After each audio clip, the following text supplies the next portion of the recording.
Concrete ఇళ్లలో ఉంటేమో తెలుసా మీకు, లైఫ్ తగ్గిపోద్ది అనమాట. సిమెంట్ ఇల్లు లైఫ్ 50 ఏళ్ళు అండి, బాగా కడితే పగుళ్ళు వచ్చారు, కూలిపోతే మళ్ళీ కట్టుకో. రెండు దాంట్లో ఉంటే లైఫ్ కూడా మనకి 50 ఏళ్ళే. 50 ఏళ్ళు ఉండడం కష్టం, చాలా జబ్బులు వస్తాయి. మీకు అందులో వాడే సిమెంట్, ఇసుక, సిమెంట్ బ్రిక్, పెయింట్స్ అన్నీ సింథటికే కదా, పెట్రోలియం.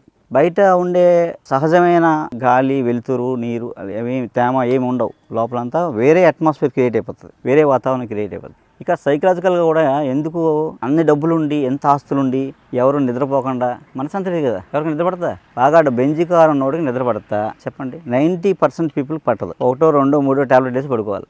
ఎందుకలా?